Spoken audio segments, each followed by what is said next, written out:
Good morning, FCCT. How's it going today? Good. Did everybody get a lot of rest last night? Everybody's full of energy, full of ability to take in the Word of God and celebrate it today? All right. Some of you, I feel that that's true. Some of you, I don't know. I'm a little iffy on that. But hey, we're glad that you guys are all here, whether you're full of energy or not. We're going to be in 1 Peter chapter 3 today, looking at verses 1 through 7. We're actually going through the books of 1 and 2 Peter, kind of chapter by chapter, and we're talking about all things being made new, because 1 Peter starts off with us being born again, and 2 Peter ends with a kind of a renewal or recreation of all things. And so there's this process that kind of happens throughout the books of 1 and 2 Peter that we want to look at. And before we get into our text today, I want to tell you about something that I saw online recently. And it's something unusual. I heard a guy praising his boss. I think a former boss at the time that the video was made. This guy was, his name was Jacob Rogers, or his name is Jacob Rogers, and he was in this video praising his former kind of boss or supervisor, mentor guy. And this guy, Jacob Rogers, he's an arborist. So he lives up in Seattle area, and he climbs up these 150, 170, 180 foot tall trees, and he has to climb up them and kind of take them down piece by piece, sometimes using cranes and everything. And this guy that he was praising was a kind of a former supervisor, a mentor, who really kind of got him into the job and really explained to him, showed him the ropes. And this guy now, Jacob Rogers, owns his own tree company and, is buying new equipment and has a YouTube channel that's got about 1.5 million subscribers where he kind of shows his work. And he showed a clip of this guy that he was talking about, this mentor of his named Jed. He shows a clip of him kind of, he's filing his chainsaw chain down and sharpening it up, and he asks him, he says, "Jed, what do you love about tree work?" And Jed responds, he says, "Well, it's ineffable." And so Jacob responds and he says, "Well, what does ineffable mean?" And Jed responds, he says, it means that it's something that I can't really put into words.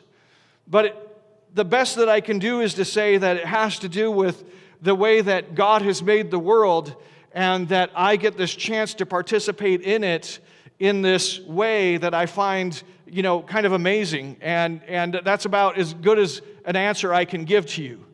And which is actually, I think, a good answer. And it shows something very interesting, and it was remarkable to me for a couple of reasons, and one of them is you don't often hear people praising their bosses, right? The whole show of The Office was was kind of built upon the idea that bosses can maybe not be the best. And the other thing, though, is that this guy was connecting the things that he was doing to something higher and greater than himself, and finding joy and purpose in that. And while this may not seem like the kind of introduction maybe that we expect to 1 Peter chapter 3, verse 1 through 7, I think that it's important in setting a tone, because we're going to see that the context of these verses are very important in understanding them. So let's look at 1 Peter chapter 3, verse 1 through 7. It says, "Likewise, wives, be subject to your own husbands, so that even if some do not obey the word, they may be won without a word by the conduct of their wives, when they see your respectful and pure conduct. Do not let your adorning be external, the braiding of hair and the putting on of gold jewelry, or the clothing you wear, but let your adorning be the hidden person of the heart, with the imperishable beauty of a gentle and quiet spirit, which in God's sight is very precious. For this is how the holy women who hoped in God used to adorn themselves, by submitting to their own husbands, as Sarah obeyed Abraham, calling him Lord. And you are her children if you do good and do not fear anything that is frightening. Likewise, husbands, live with your wives in an understanding way, showing honor to the woman as the weaker vessel, since they are heirs with you of the grace of life, so that your prayers may not be hindered." Now, that passage is obviously one that in our culture is not the most popular thing in the world. But the interesting thing is that we have this situation where in the book of 1 Peter, the verses and the chapter headings were added after the fact. They weren't written that way. When Peter was writing this book, he didn't say, okay, 1 Peter, let's see, chapter 1, verse 1. And then he writes, and then verse 2. He didn't write those things down. Those were all put in after the fact. There was just a letter with a flow of thought. Like when you've written a letter to your friend, you probably didn't do that. Did you? Chapter 1. You don't do that, right? It was added later so that we could refer to things and it would make it easier for reference.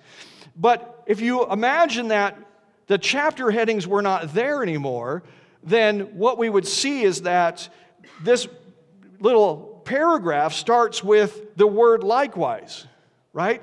Did you guys see that? The word likewise is there. And that word likewise is super important because what it's doing is it's tying this passage into a larger context.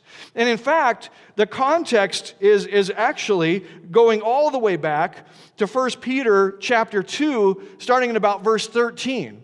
So what's happening here is that you're getting the tail end here at the beginning of chapter 3 of a thought that starts in the middle of chapter 2. And that thought is that we have to be subject to a whole bunch of different people. That our job as believers, as Christians, is to submit and to be subject to a whole range of different people. And in fact, this is the heart of this letter. This is why context is so important, is because this chapter 2 in the middle to chapter 3 in the middle is really the heart of what this passage, these two books are all about. Because we start with being born again and we end with the renewal of all things. And you say to yourself, well, how does that work? How does our personal transformation end up leading to the transformation of all things? And the pathway of that is through godly submission.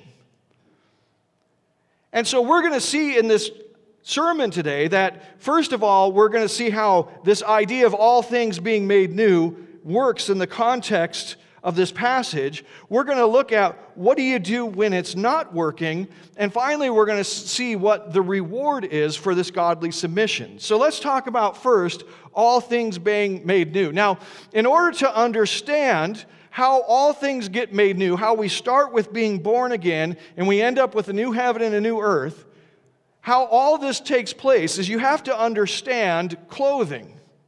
Because obviously, that's what you got to understand, right?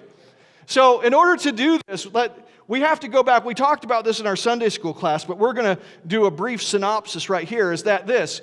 All of us, how many of you guys are wearing clothing today? Raise your hand if you're wearing clothing. I see a number of hands out there. Okay, good. I'm pleased with that outcome. And I think all of you are too, right? So here's the thing. Clothing is an important picture in the Bible. It's an important metaphor, and it represents something very pervasive throughout Scripture. And clothing, you can think about, you are clothed in concentric circles around who you are. And the first layer you have is your personal clothing, and then the second layer you have is the building that you're in, your house. And then the third layer that you have is the city, and the fourth layer that you have is the nation. There's this concentric circle of clothing that you're clothed with.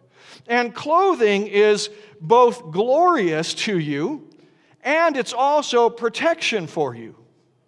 Right? And so this clothing happens over and over again. Like in the ancient times, like you had a city that would have a wall around it, right? And that was because there were enemies out there that were too big for you to handle as a family. And so you banded together with a group of people and you made a city and you built that wall. Now, it still happens today. Like this is still true of you today. So you have your clothing, your personal clothing, and then you have your house, and then you have like the city of Tempe. Now, the city of Tempe doesn't have walls around it. It's got mobile walls, right? They're called police officers.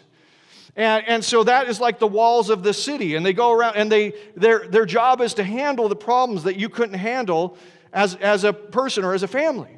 And then you have the nation, and the nation has a wall around it, and it's kind of got a real wall in some places and a mobile wall in others. It's the military, right? And the military is to handle the problems that are too big for the police departments, right? So you see how this happens. You have these concentric walls, concentric clothing, if you will, that clothes you in glory and protection. And the thing is, the glory also happens for us, right? Because you guys remember the miracle on ice, right? In 1980, do you guys remember how? I'm old, right? Hockey, yeah. How many of you guys remember 1980, the miracle on ice, right? So our hockey team beat the Russian hockey team, right? And how many of you guys, anybody remember watching that? Okay, a few of you. Was it exciting? Was it a big deal? Yeah, I remember my dad was a big hockey fan, and I remember him jumping up and doing his woo-hoo-hoo-hoo. He had this kind of way of shouting when he was really excited about stuff. And I remember this feeling of pride. It's like USA, the chants were going on, and people would say, "We beat the Russians." Like they were on the ice, right? They were filling in for somebody, I don't know. But there's this feeling like we did this, right? The glory was for the team, but it was for the nation, and the nation's glory was somehow you got a part of it. Or you say, we went to the moon, right? As if you were a part of it. But the thing is that because the nation's glory is shared. And so the point here is that you have these concentric circles going on, and it's concentric circles of clothing. And it's important to understand that if you do well in one circle, that sometimes you get a chance to start existing in another circle, and sometimes you get to move up, right? So let me give you an example of that. In Matthew chapter 25, verse 21, this is a story of the talents, and it says, his master said to him, this is the 5-talent guy, his master said to him, well done, good and faithful servant. You have been faithful over a little. I will set you over much. Enter into the joy of your master. You see, what happens is that if you do well in your circle, in the level that you're currently at, then you sometimes get to move up. That again, these circles are concentric. And so if you remember, like David is a good example. David was taking care of the sheep. Do you guys remember that? And David was doing just a terrible job at taking care of the sheep. And so God said, hey, I got a whole country for you to run. Is that what happened? No, David was doing a good job at taking care of the sheep, right? And so then he learned some lessons, and then he was able to be put over more things. So the idea here is an important one, and that is that there are times when you get a chance to have more levels or more layers. You get to clothe yourselves in more glory. You get to enter into new areas of clothing. And again, the clothing, you can see it in a physical way where it's the clothes and the building and the city, or you can see it in the spiritual way where there's these levels of authority and protection. Now, the thing that's important for us to understand is that we start in these books of 1st and 2nd Peter with a new birth, and we end up with all things being new. So if we look at 1 Peter chapter 1, verse 3, it says, blessed be the God and Father of our Lord Jesus Christ. According to his great mercy, he has caused us to be born again to a living hope through the resurrection of Jesus Christ from the dead.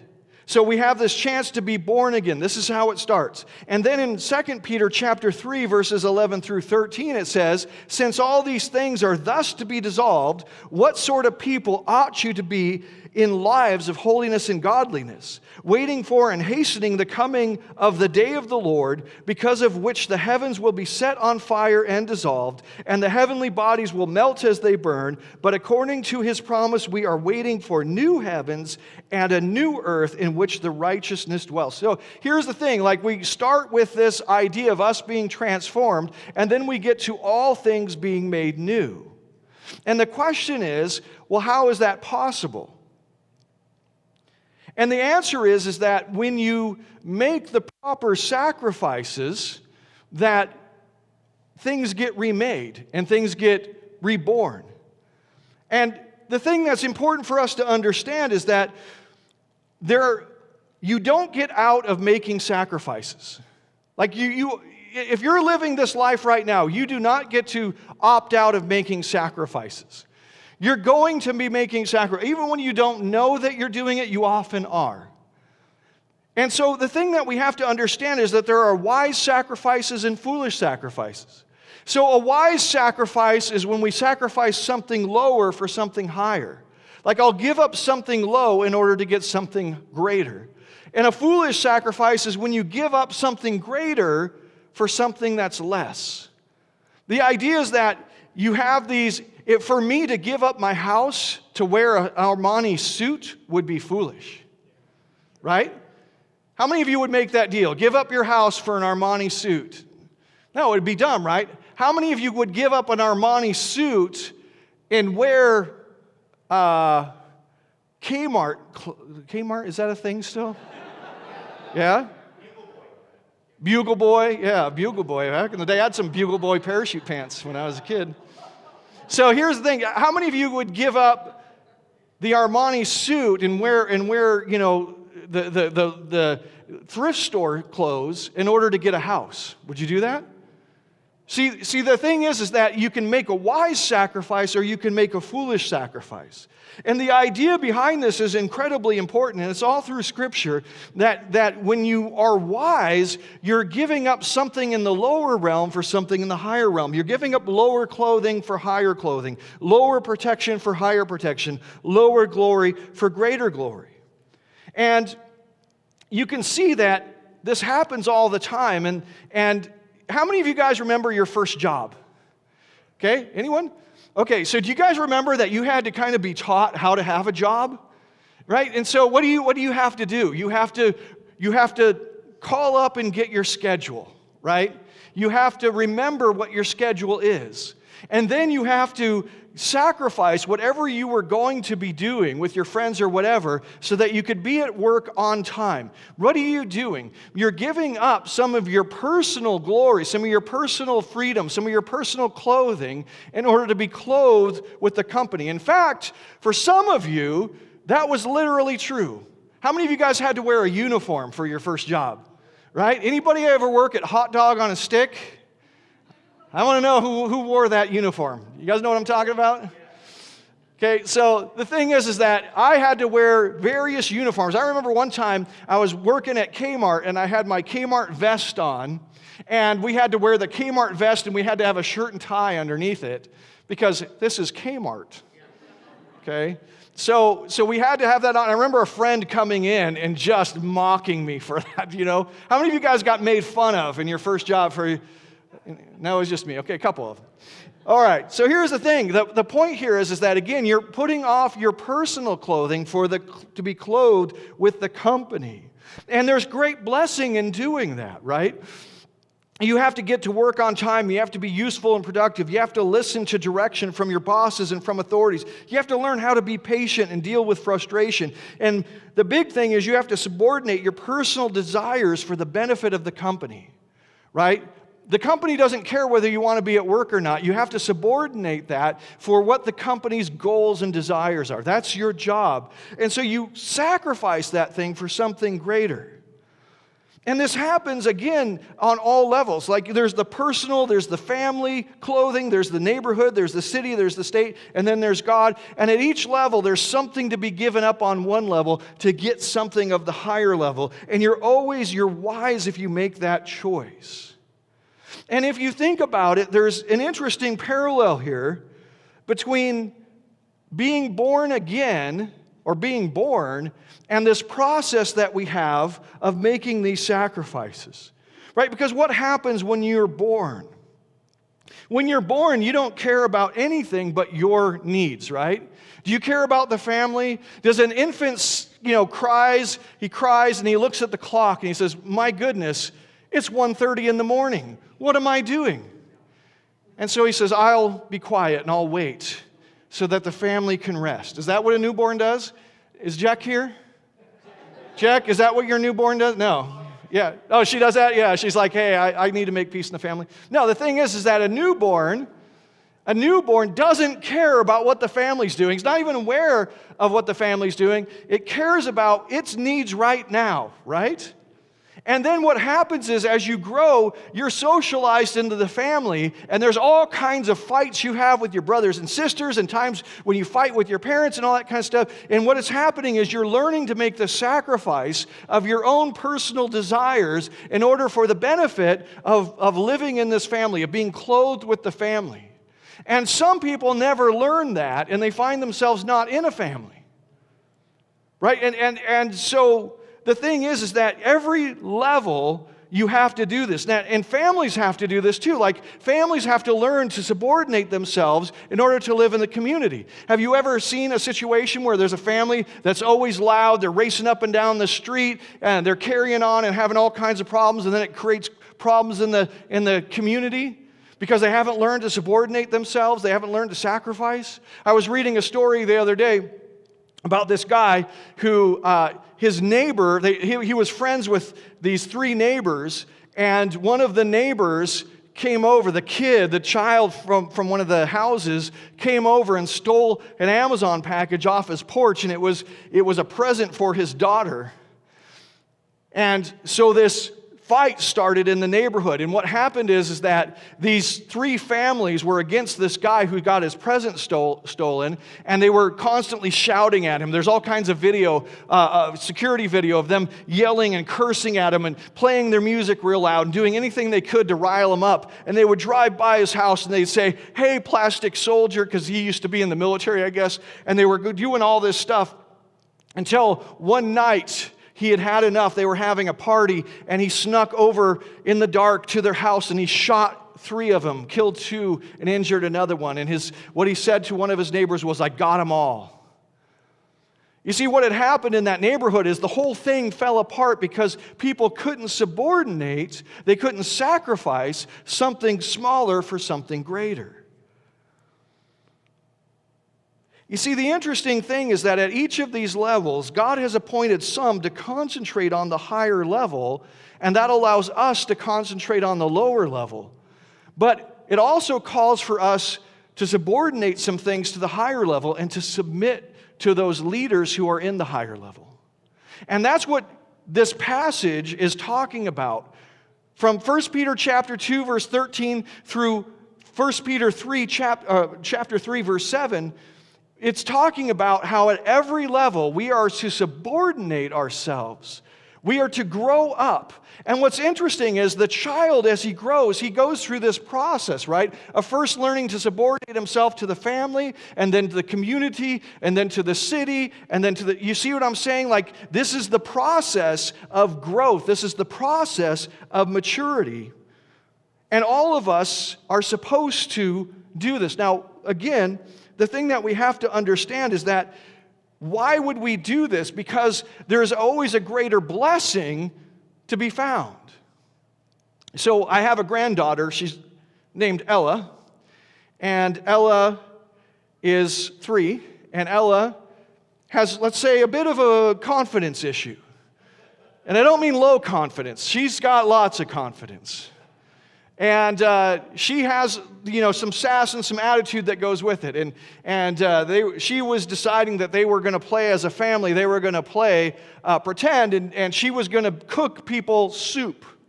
And so she went to her mom and she said, "What kind of soup do you want?" And her mom told her, and she pretend made some soup and gave it to her mom. And she went to her dad and said, "What kind of soup do you want?" She pretend made it and gave it to her dad. And then she came to her brother, Mason, and she said, "Mason, what kind of soup do you want?" "Blueberry soup." Now, Mason's a special kid. I don't know about blueberry soup, but hey, he wanted it. And the problem was, she replied, "We're out of blueberries."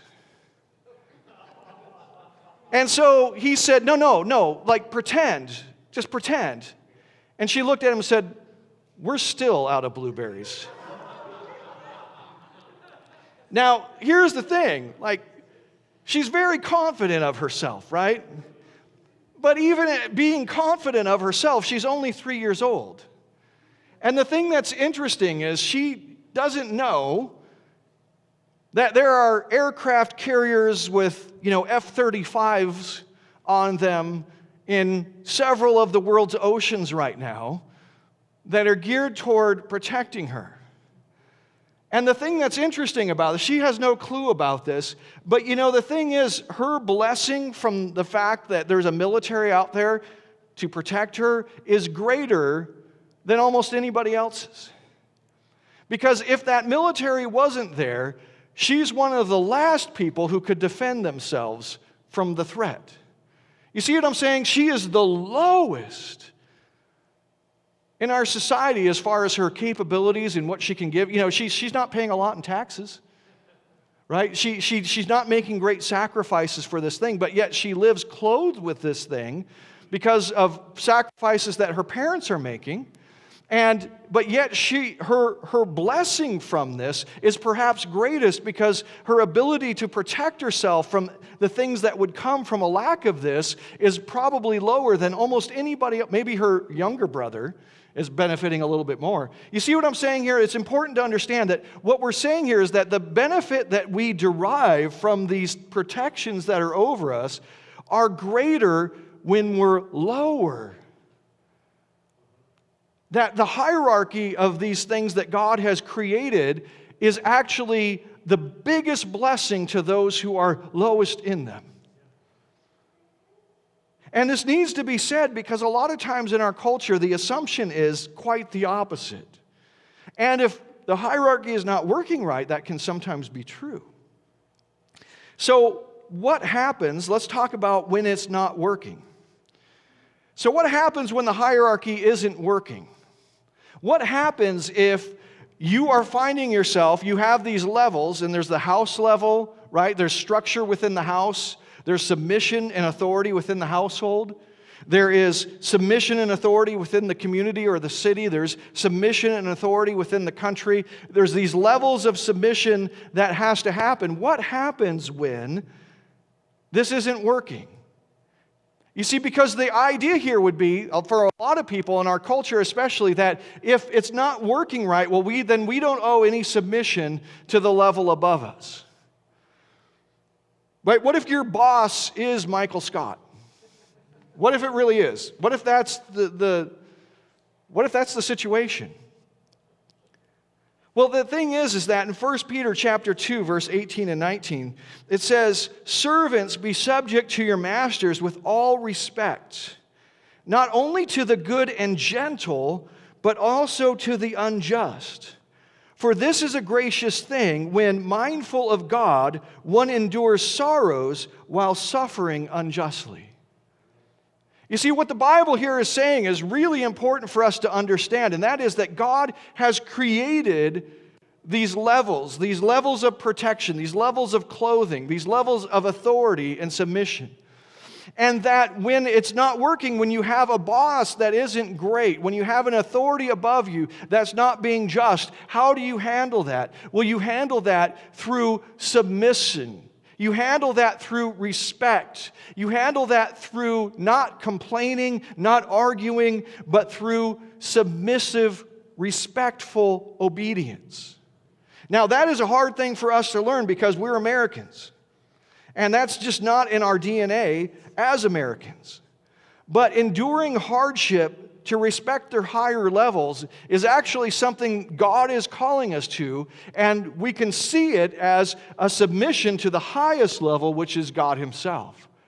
You see, the thing is, when I submit to the various levels of authority that are over me, I'm not exactly submitting to those levels or those people who occupy the levels. I'm submitting to God Himself, to the structure that He created. You see, a lot of people as Christians talk about submitting themselves to God, or a lot of Christians talk about being obedient to God, but then they go around being disobedient to the authority structures that God has created. And then they wonder why things aren't changing, why they're not being blessed. They wonder why the world is getting no better. And the reason is because it doesn't do any good for both sides of the system to be broken. Like, both should be working properly. The authority side should be working properly, and the submission side should be working properly, right? If you have an authority figure, he should be using his authority to glorify God and to bless what is under his authority. A good authority will want to bless as much as possible those things that are under his authority.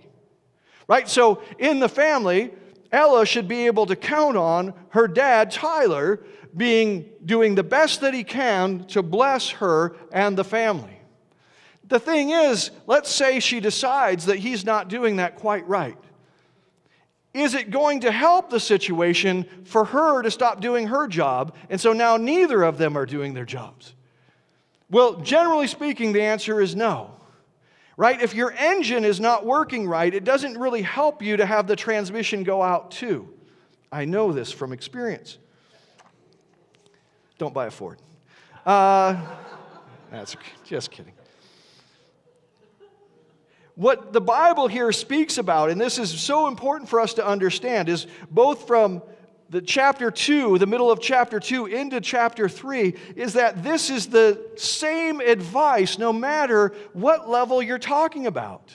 You see, in chapter 2, verses 18 and 19, it's saying, "Your servants be subject to your masters." This is talking about whatever level you're at. And then here, what it's saying is, in verse 4, "Let your adorning be hidden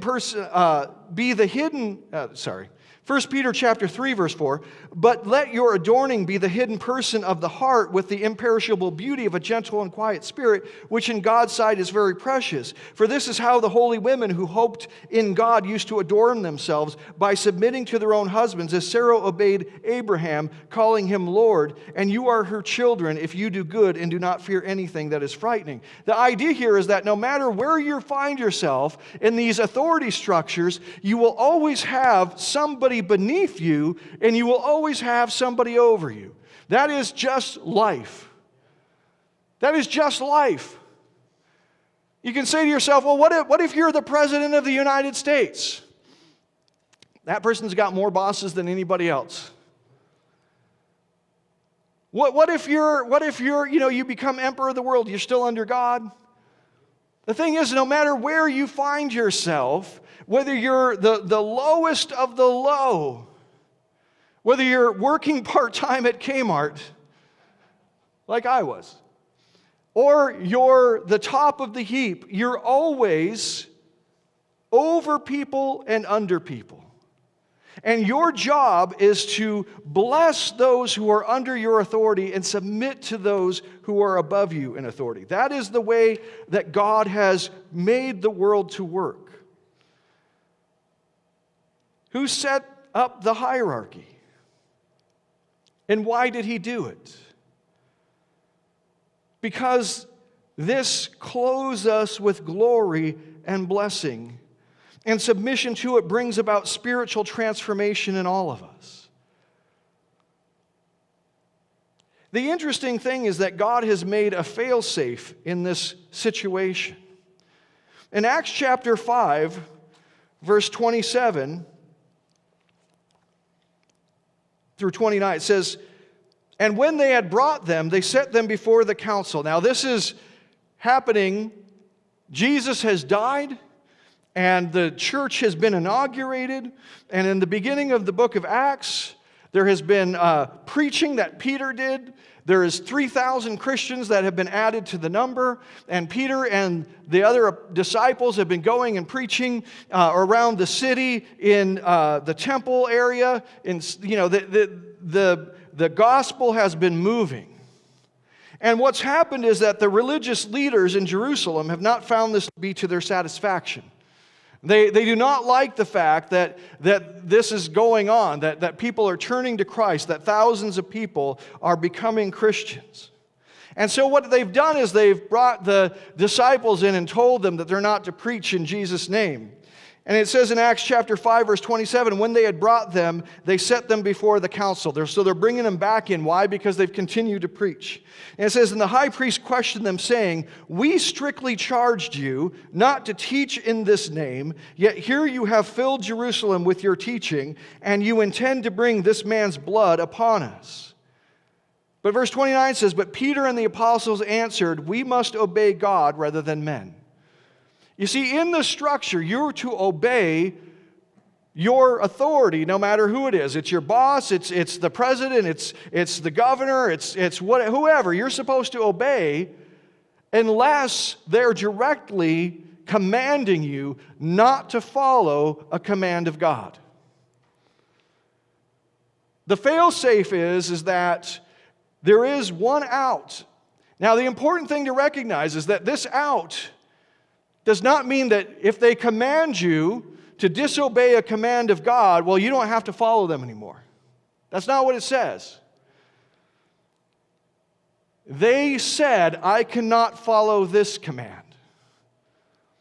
They didn't say, I'm not following any of your commands anymore. They said, I cannot follow this command.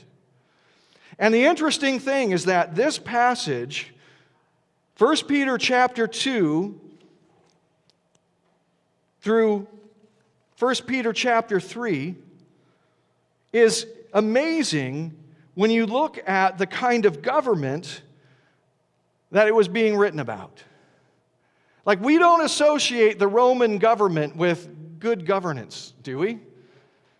You know, they were all about, just making the right decisions for the people, and they were all about elevating the poor, and they were all about, making sure that the downtrodden, the possessed had a voice, right? That's what we know the Roman government for. No, and yet, we have here 1 Peter chapter 2, verse 18, servants, be subject to your masters with all respect, not only to the good and gentle, but also to the unjust.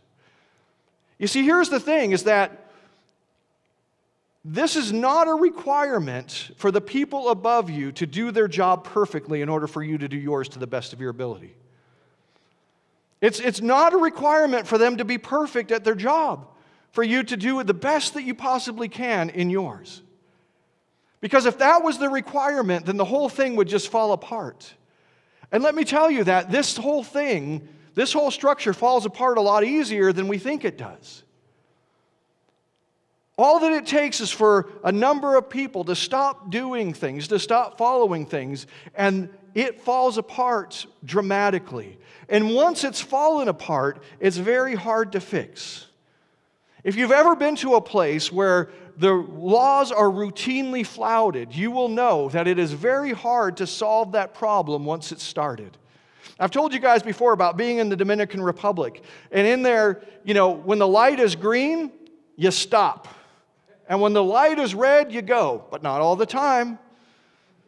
You go when you can, for as long as you can, and you stop for as little as humanly possible. And so what happens at any stoplight is one side goes and goes and goes until enough people creep in and get their bumpers out far enough where somebody's afraid they're going to hit them, and then that person stops, and then they get a little farther, and then that person, and pretty soon this whole line is stopped, and then they make it across the other lanes, and then they finally go, and then everybody follows them as tightly as possible until the process repeats itself, and that's how their traffic works. Why? Because nobody follows the laws. I don't know if I saw a single person obeying a single traffic law the entire time I was in the Dominican Republic. And the thing is, from what I understand, it was like that for decades. And it may be still like that. Why? Because once you start that process, it's very hard to stop. And I can tell you that it did not make getting around in traffic very easy or very safe. And the thing is that this happens all over the place. Once this is lost, it's very hard. So what's finally, 3, the reward? Why should I subordinate my personal desires for the greater blessing and power that I get? Well, because I get greater blessing and power. Learning to live harmoniously within higher levels of protection and glory, being able to clothe myself with higher and higher orders, is greater for me and for the people that depend on me. The 5-talent servant, because he listened to his master and had the heart of the master, went out and followed the master's directives. And because he did that, he was put in charge of more. You see, what happens is when you operate in this way, then what happens is as you gain into the master's heart, when you become more and more like the master then shares more and more of himself and his authority and his blessing with you. That's why it says, enter into my joy. You see, that's the whole point of what's happening here, is that the whole earth gets remade because we become like Christ Jesus. We become like Christ Jesus. You see, when Christ was walking the earth and when he was healing the sick, when he was giving sight to the blind, when he was raising the dead, you see, all of those things were made new in his presence. And the thing is that we as the church become more and more his presence as we grow up into him. As we take on his love and his devotion, and as we learn how to operate in higher and higher realms of being, what happens is that the earth gets remade. We share in the Master's joy and we share in the Master's responsibility because we're sharing in the Master's ministry. We're sharing in his mission to remake the earth in his image. Jacob Rogers, the guy I spoke about at the beginning, owns a tree service because he took on more and more of his mentor's heart.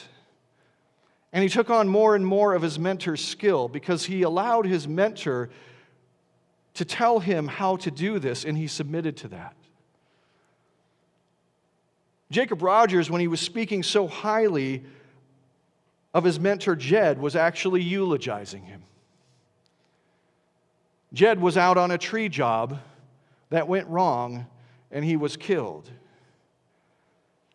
And the most public eulogy he got was from somebody who was employed by him.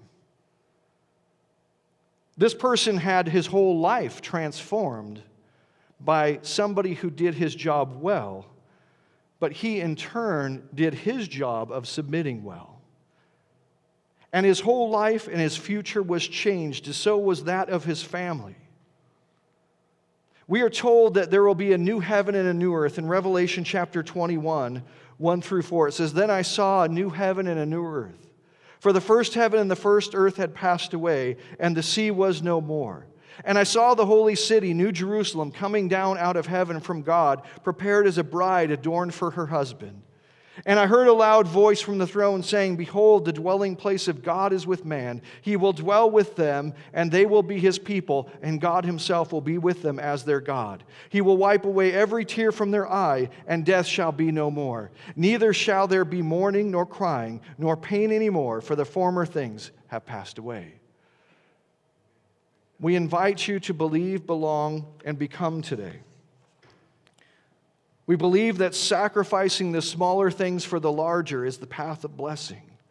We belong to Christ through his sacrifice, and we die with him, and we are raised with him. We make the sacrifices that he made, and we receive the glory that he received. We become a new creation as we are raised up to a new heaven and a new earth. Thanks for joining our worship service today. Please follow us on our Facebook page where you can let us know about any needs or prayer requests you may have and keep up with the latest church news and events. You can also check out all of our past lessons and other videos by visiting our YouTube channel. At First Christian, we strive to be the presence of Christ in the world by helping others to believe in God's love for them, to belong to this church, and to become like Christ in their lives. If you would like to support us in our ministry, you may do so by giving online through our website at www.fcct.org or by mailing checks to the church. Have a great week.